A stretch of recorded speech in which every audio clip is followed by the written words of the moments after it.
The Samsung NX210 was released back in 2012. Now, at the time, it cost around $900. Nowadays, you can find it used for about $200.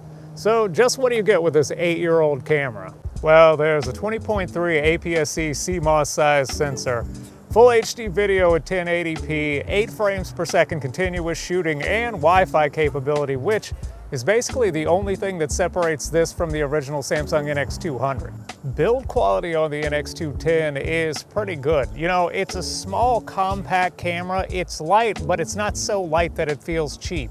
Actually has like a decent amount of weight for it given its size. There's a good amount of physical controls and customizable buttons. And in terms of the menu system, I'd say the NX210 is actually one of my favorite menus out of all camera companies. It just has a nice logical layout, and on top of that, it's just a really clean, elegant design. In terms of photography, the NX210 is actually pretty amazing. You know, you old school subscribers will remember me and my friend Aida. The NX210 is one of those cameras that we used to take with us everywhere we would go, just because it's so small and no one really pays attention to it the way that they would like a big DSLR or like a larger professional mirrorless camera. You know, in a time when people focus so much on color science, Samsung actually had pretty amazing color science all the way back in 2012. Photos from the NX210 are some of my favorite pictures I've ever taken.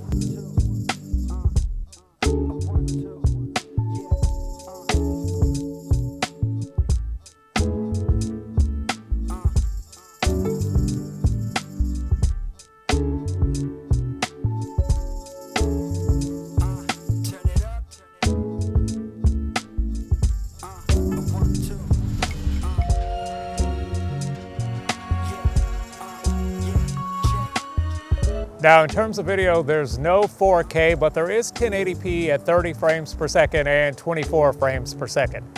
24 frames per second on the NX210 is a love it or hate it kind of thing. It comes with letterbox whether you want it or not. You know, I don't actually mind the way it looks, but the fact that there's no setting to turn it off kind of bothers me. That's one of those things that makes me feel claustrophobic. You know, like, don't make that artistic decision on my behalf. Let me decide if I want it or not. Unfortunately, with the NX210, if you're shooting in 24 frames per second, you get that letterbox that you cannot turn off.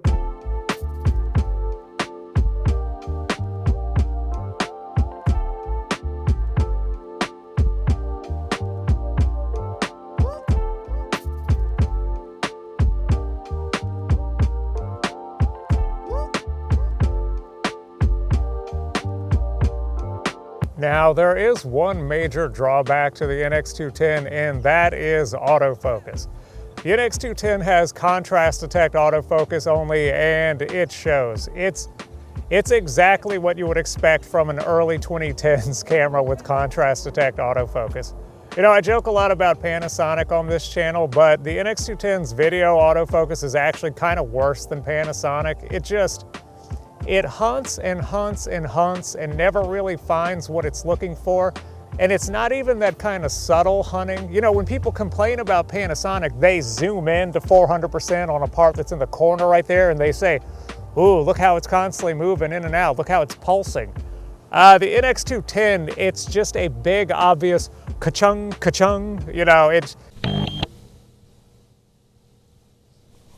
It goes to the background, to the foreground, then back to the subject, and it does that like every few seconds.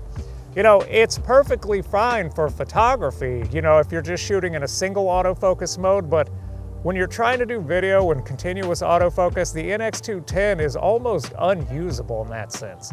You really have to focus manually. So, who's the NX210 for, really? Well, if you're a photographer, yes, this is a great option for you. You know, it's around 200 bucks. You have an amazing assortment of lenses. You know, so much of the sample photos and videos in this video were filmed with the Samsung 16mm f2.4, the 30mm f2.0, the 45mm f1.8, and the 60mm f2.8, just to name a few. Samsung, in the short time that they were around, they actually made a ton of lenses for these cameras, and they were actually really, really good lenses. So for photography, yes, this is a great option. Now, in terms of video, on the other hand, it's a good option if you're going to be behind the camera. You know, if you're filming and you can manually focus the whole time, then yes, it's a good option for you.